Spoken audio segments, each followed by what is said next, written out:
తెలంగాణ ప్రజలకు నమస్కారం. గత 4 ఎపిసోడ్ల నుండి మనము నిరుద్యోగుల గురించి మనం మాట్లాడుతున్నాం. ఇది నిజంగా చర్చ ఉండాల్సిన అవసరం, చర్చకు రావాల్సిన అవసరం, ప్రతి దగ్గర చర్చించాల్సిన అవసరం. ఎందుకంటే తెలంగాణ ఏర్పడ్డది భావోద్వేగాలతోని. ఈరోజు దాని వెడల్పుతోని పొడుగుతోని కాదు ఇది. కాబట్టి ఈరోజు ఆ భావోద్వేగ తెలంగాణలో ఉద్యమంలో పాల్గొన్నది, మరణించింది, అసూలు బాసింది, బలిదానాలు అయ్యింది, బలిపీఠాల మీద ఎక్కింది ఈ తెలంగాణ యువత, తెలంగాణ నిరుద్యోగులు, తెలంగాణ విద్యార్థులు. కాబట్టి ఈరోజు అసలు పెద్ద తప్పిదం ఎక్కడ జరిగిందని అంటే, ఈరోజు ఆనాడు ఓయూజేఏసీ ఏదైతే తెలంగాణ కోసము ఏర్పడ్డదో ఆ ఓయూజేఏసీ తెలంగాణ వచ్చిన తర్వాత అది అస్సాం గణ పరిషత్ లెక్క ఇది కూడా ఒక పొలిటికల్ పార్టీకి అవతరించుంటే ఇవాళ తెలంగాణ భవిష్యత్తు వేరే తరంగా ఉండేది. ఈరోజు ఆ జేఏసీలో ఉన్నవారు తలా ఒక పార్టీలో వెళ్ళిపోవడం వల్ల ఈరోజు మరి తెలంగాణ భవిష్యత్ అనేది ప్రశ్నార్థకంగా మారడం జరిగింది.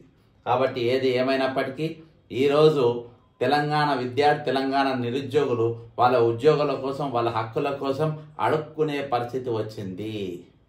ఎందుకంటే ఈరోజు ఉస్మానియా యూనివర్సిటీకి ఏదైతే ప్రాధాన్యత ప్రపంచవ్యాప్తంగా ఉండేనో దాని యొక్క ప్రాచుర్యాన్ని తగ్గించడానికి ఎన్నో కుతంత్రాలు జరిగినాయి, అవి మనం చూసినాం.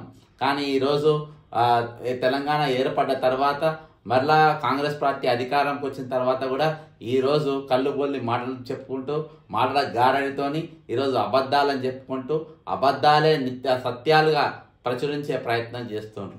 అందులో 55 ఒక సంవత్సరం లోపే 55,000 ఉద్యోగాలు వేసినామని చెప్పేసి పట్టపగలు పచ్చి అబద్ధం ఆడుతున్నారు. దానికి మా తెలంగాణ సమాజం అందరికీ తెలుసు ఇది పచ్చి అబద్ధం అని. అయినా కానీ వాళ్ళు బరిదెగించి నిసిగ్గుగా అబద్ధం ఆడుతూనే ఉన్నారు. సరే, ఈరోజు మనము గ్రూప్ 1 కన్నీటి గాథ దీని గురించి మనం ఈ ఎపిసోడ్ చేస్తున్నాము. ఇది ప్రతి ఒక్కరు చూడాలి, ప్రతి ఒక్కరు షేర్ చేయాలి, దీనిపైన చర్చ జరగాలి. కాబట్టి బక్కజెట్స్ అండ్ ఫ్యాక్ట్స్ అనేది సబ్స్క్రైబ్ చేయండి, షేర్ చేసుకోండి. గ్రూప్ 1 కన్నీటి గాథ. కలల కొలువు కన్నీళ్లలో కరిగిపోయింది. ఈ కన్నీళ్ళకి కారణం ఎవరు? చూస్తుండగానే చేజారిపోయింది. తప్పు ఎవరిది? శిక్ష మాకెందుకు అని అంటుండ్రు ఈరోజు నిరుద్యోగ యువత. మరి దీనికి బాధ్యులు మరి తెలంగాణ రాగానే 2,50,000 ఉద్యోగాలు ఇస్తామని చెప్పినటువంటి ఆ తెలంగాణ జేఏసీ నాయకులు ఎక్కడ పోయినరు? ఆ ఉద్యమ నాయకులు ఎక్కడ పోయినరు? ఈరోజు మనం గట్టిగా మాట్లాడాల్సింది, అడగాల్సింది ఒకటి కోదండరామ్ అనేటువంటి దీని గురించి మాట్లాడాల్సిన అవసరం ఉంది.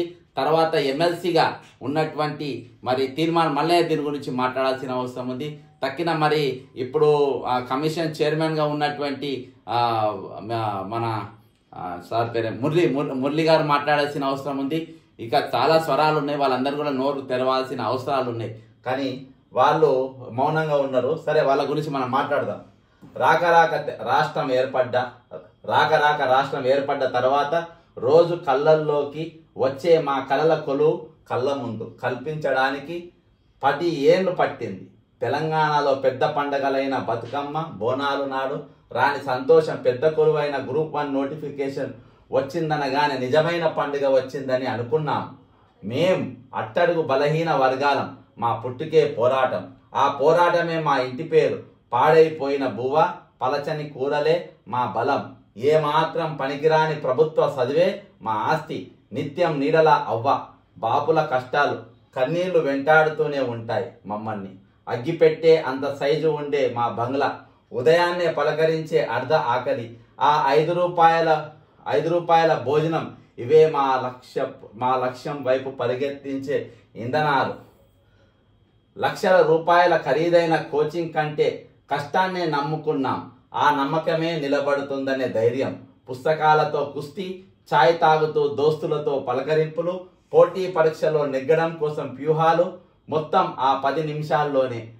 మేం పేదోళ్ళం, మా తలరాతని మేమే మార్చుకునే అరుదైన అవకాశం, బంగారు జీవితానికి మాకు భరోసా గ్రూప్ 1. ఈ రాసిన మిత్రులతోని ఇవన్నిటితో కూడా నాకు వీళ్ళను పలకరిస్తా. నేను రెగ్యులర్గా వీళ్ళతో మాట్లాడతా. ఎవరైతే మిత్రుడు ఇది రాసిండో ఆ మిత్రుడు నాకు కలిసినప్పుడు 10-15 నిమిషాల కంటే ఎక్కువ సమయం కూడా నాకు ఇయ్యడు. ఎందుకంటే గ్రూప్ 1 క్వాలిఫై అయ్యిండు, మళ్ళీ నేను పరీక్ష రాయాలి, నేను చదువుకోవాలి అని చెప్పేసి ఆయన ఆత్రం. కాబట్టి ఇవి నేను కూడా అశోక్ నగర్లో రెగ్యులర్గా వీళ్ళతోని కలిసినప్పుడు ఆ 5-10 నిమిషాలు గ్రూప్ 1 పరీక్ష పరిస్థితి ఏంది, గ్రూప్ 2 పరిస్థితి ఏంది, రిజల్ట్స్ పరిస్థితి ఏంది, క్వశ్చన్ పేపర్, మరి ఎగ్జామ్, గ్రూప్ 1 ఎగ్జామ్ అన్నిటికంటే ముందు 15 రోజుల ముందు తెలుగు అకాడమీ పుస్తకాలు పనికిరావు, ఇన్ని రోజులు చదివిన పుస్తకాలు మీకు పనికిరావు, వికీపీడియా ఫాలో కావాలన్నా మరి ఏం ఫాలో కావాలో అర్థం కాని పరిస్థితి. ఇవన్నీ కూడా వాళ్ళతో నిత్యం నేను చర్చిస్తూ ఉంటా.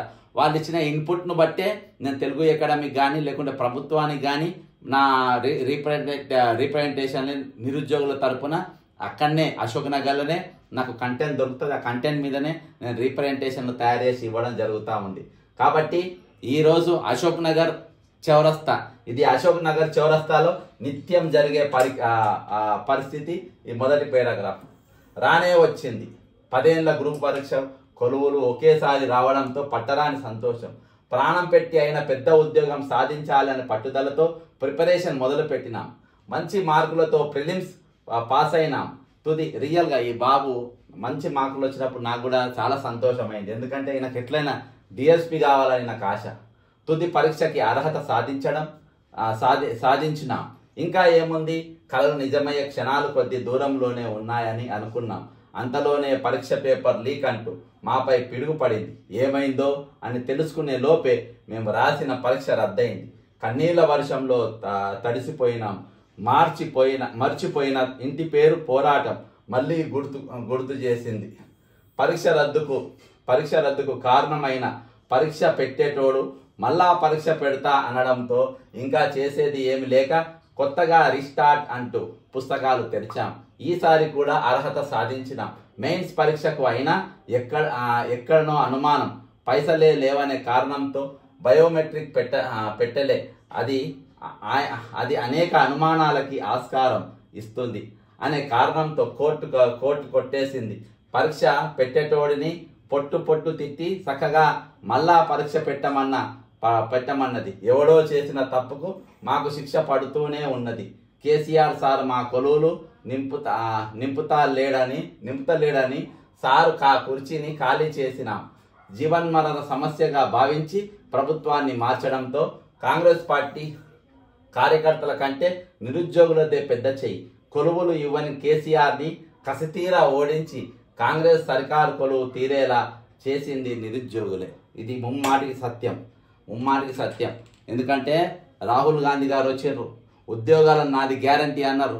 ప్రియాంక గాంధీ గారు వచ్చారు, ఈ ఒక్క సంవత్సరంలో 2 లక్షల పోస్టులు నింపుతామని చెప్పారు. నిరుద్యోగం నౌకరు రాకుంటే నిరుద్యోగ వృత్తి 4,000 ఇస్తామనేది గ్యారంటీ నాదన్నారు. కానీ ఇవన్నిటికీ తూట్లు పొడిచింది. ఈరోజు ఇంతకుముందు చెప్పినట్టుగా మరి 5 రూపాయల భోజనం, మీరు చిక్కడపల్లి లైబ్రరీలో పోతే లోపల ఒక డబ్బు ఉంటుంది. ఆ డబ్బా 5 రూపాయలు ఇచ్చి భోజనం తిని ఆడ చదువుకుంటారు. ఒకవేళ 5 రూపాయలు లేని వీళ్ళు 11:30కే పోయి రామకృష్ణ మఠం దగ్గర నిలబడితే ఆడ 12 గంటలకు భోజనం పెడతారు. ఆ భోజనం తినొచ్చి మళ్ళీ పుస్తకాలు తెరిచి చదువుకుంటారు. ఇది అశోక్ నగర్ చరిత్ర. రేవంత్ అన్న ఇప్పుడు ఎట్లా మేము పరాయి వాళ్ళమైనా అయితాం. ఛాయ్ తాగుతూ చర్చ పెట్టినాం. దశాబ్దంలో ఎట్లా దగా పడ్డామో డొక్కు బస్సు మీద ప్రతి పల్లెకి పట్టణంకి పోయినాం. వాడి పింఛన్కో పైసలకో రైతు బంధుకో అమ్ముడు పోవద్దని నచ్చ చెప్పినాం. పండుగ నాడు పోలే ఊరికి, ఓట్ల పండుగ నాడు ఊరికి పోయి చెయ్యి గుర్తుకి వెయ్యమని మా 2 చేతులతో వేడుకున్నాం. ఆ పెన్షన్ మాయలో మా ముసలోళ్ళు ఏడ మోసం చేస్తారేమోనని కాలు మొక్కినాం. మా కొలువు కళ్యాణం నీ చేతిలో ఉంది అని చేయి గుర్తుకు ఓటు వేయమని చేతిలో ఒట్టు వేయించుకున్నాం. తాగుడుకో తైలానికో మా ఓటుని తాకట్టు పెట్టలే. తెగించి కొట్లాను కాంగ్రెస్ కోసం. కాంగ్రెస్ ప్రభుత్వం వస్తుందో రాదు అని సొంత పార్టీలోనే సందేహాలు. ఒకవేళ వచ్చినా ప్రజాప్రభుత్వం, ముఖ్యమంత్రి ఎవరో అనే భిన్నాభిప్రాయాలు. కానీ నిరుద్యోగులంతా మా రేవంత్ అన్నే సీఎం కావాలని కోరుకున్నాం, కొట్లాడినాం. మేము కోరుకున్నట్టే ముఖ్యమంత్రిగా కొలువు తీరినావు రేవంత్ అన్న. ముఖ్యమంత్రి అయిన తర్వాత నీ మాటలు వింటే గొప్పగా అనిపించింది. ఇది నిరుద్యోగుల ప్రభుత్వం అని, మా ప్రజాప్రభుత్వం ఏర్పాటుతో నిరుద్యోగులదే పెద్ద చేయని, నిరుద్యోగుల బాధలన్నీ సమస్యలని సొంత అన్నలా వింటా అని రేవంత్ అన్న నువ్వు చెప్తే నీ మీద గౌరవం పెరిగింది. మా కొలువులు మాకు దక్కుతాయనే నమ్మకం పెరిగింది. కానీ ఈరోజు చెల్లని నోటు గీతలు ఎక్కువ, చెడిపోయిన వాళ్ళకు మాటలు ఎక్కువ అన్నట్టుగా మాటలు మాత్రం కోటలు దాటినాయి, చాతలు మాత్రం గడప దాటలేదు అన్నట్టుగా ఈరోజు రేవంత్ రెడ్డి తీరు ఉంది. అది మనకు కనబడతా ఉంది. పాతయి తొందరగా పూర్తి చేసుకుని మాట ఇచ్చినట్టు జాబ్ క్యాలెండర్ ద్వారా 2 లక్షల ఉద్యోగాలు భర్తీ చేసుకుందాం అని ప్రభుత్వం చెప్పడంతో ఆగమైపోయిన జీవితంలో మళ్ళీ ఆశలు చిగురించాయి. స్వయంగా రాహుల్ గాంధీ ఇది మా గ్యారంటీ అని హామీ ఇవ్వడం, ఏకంగా ఈ హామీలు మా అమలు చేయకపోతే మాపై పోరాడండి అని ప్రియాంక గాంధీ చెప్పడంతో ఇంకో ఆలోచన చేయకుండా పూర్తి విశ్వాసంతో పుస్తకాలు పట్టుకున్నాం. ప్రభుత్వం ముచ్చటగా 3వసారి గ్రూప్ 1 పరీక్ష పెడతామని ప్రకటించడంతో కొలువుల జాతర మొదలైందని మురిసిపోయినాం. ఎక్కడో అనుమానం, ఈసారి అయినా చక్కగా పెడతారా లేదా అనే అనుమానాలు మధ్యనే పరీక్ష రాసినాం. మా అనుమానమే నిజమైంది. ఏదో తప్పుడు జీవో తీసుకువచ్చి మా మీద బలవంతంగా రుద్దినారు. ఆ జీవో ఎట్లుంటుందో మాకు తెలియదు, అది ఏడ ఉంటుందో తెలియదు. దాన్ని ఎవరికి కనిపించకుండా దాచిపెట్టినోళ్ళు ఆ జీవో 29 గొప్పదే. అయితే ఎందుకు గోప్యంగా ఉంచినారు? ఆ జీవో ఎస్సీ ఎస్టీ బీసీల ఉద్యోగాలని ఎలా లాక్కుంటుందో ఫలితాల వెల్లడితోనే అర్థమైంది. గ్రూప్ 1 అవ్వాలనే మా కలని కన్నీళ్లలో కలిపేసింది జీవో 29. ఆ తప్పుడు జీవో పొరపాటున తెచ్చినారో అని ప్రభుత్వాన్ని ప్రార్థించినాం. మా బాబాసాహెబ్ అంబేద్కర్ ఇచ్చిన రిజర్వేషన్లు ఈ జీవో ఎలా అడ్డుకుంటుందో అర్థమయ్యేలా చెప్పినాం. ఏమైందో కానీ ప్రజాప్రభుత్వ తలుపులు మూతబడ్డాయి. మాకు అన్యాయం జరుగుతుందని రోడ్డెక్కినాం. కాంగ్రెస్ పార్టీ ప్రజాస్వామ్యాన్ని గౌరవిస్తుందని ప్రజాప్రభుత్వం పై శాంతియుతంగా పోరాడినాం. ప్రభుత్వం వినడానికి సిద్ధం అంటూ మా వీపులు పగలగొట్టినారు. కొట్టే లాఠీలకు స్పర్శ లేదు. కానీ మా కన్నీళ్ళకి పోలీస్ అన్నతో చలనం లేదు. ఎట్లా కన్నెర్ర చేస్తావు రేవంత్ అన్న? కన్నీళ్లు ఒకటే అనుకున్నావా? కనీసం మాపై కనికరించి మమ్మల్ని నీ పక్కన కూర్చోపెట్టుకొని జీవో 29 ఎట్లా గొప్పదో దాని ప్రయోజనం ఏందో చెప్పి చెప్తావు అనుకున్నాం. ఇంత సున్నితమైన రిజర్వేషన్ ఎస్సీ ఎస్టీ బీసీలకు సంబంధించిన అంశంలో ఇంత క్రూరంగా మా నోరు మూయించాలే? సంవత్సరం కాలే రేవంత్ అన్న, నీపై నిరుద్యోగులు పెట్టుకున్న నమ్మకాన్ని సమాధి చేసినాం. కాబట్టి ఈరోజు దీనికి బాధ్యులు ఎవరు? ఎవరు బాధ్యత వహించాలి? దీనికి ప్రభుత్వం వహించాలనా లేకుంటే మేధావులు వహించాలనా? మధ్యలో ఉన్నటువంటి ఈరోజు కోదండరామ్, తీర్మాన్ మల్లయ్య సంటోలు దీనికి బాధ్యత వహించాలనా అనేది వాళ్ళు ఆలోచించుకోవాలి. ప్రభుత్వానికి అండగా నిలిచిన న్యాయస్థానాలు ప్రభుత్వం మొండిగా పోతున్నది. మా దుఃఖాన్ని దిగమింగుకొని ధైర్యంతో న్యాయస్థానాల్లో అయిన న్యాయం దక్కుతుందనే సంపూర్ణమైన విశ్వాసంతో పైసా పోగు చేసుకొని ఖరీదైన కోర్టులు మెట్లెక్కితే కోర్టు తలుపులు మూసేసింది. జీవో 29 రాజ్యాంగం కల్పించిన రిజర్వేషన్స్ని సమాధి చేస్తుంది అని గౌరవ న్యాయమూర్తులని ప్రార్థిస్తే సాంకేతిక కారణాలతో కేసు వేయడంతో జాప్యం జరిగిందని డిస్మిస్ చేయడం న్యాయమేనా? మేము వెంటనే ఖరీదైన హైకోర్టులో కేసులు వేయడానికి మేము సంపన్నులం కాదు. మేము డబ్బులు లేని నిరుద్యోగులం.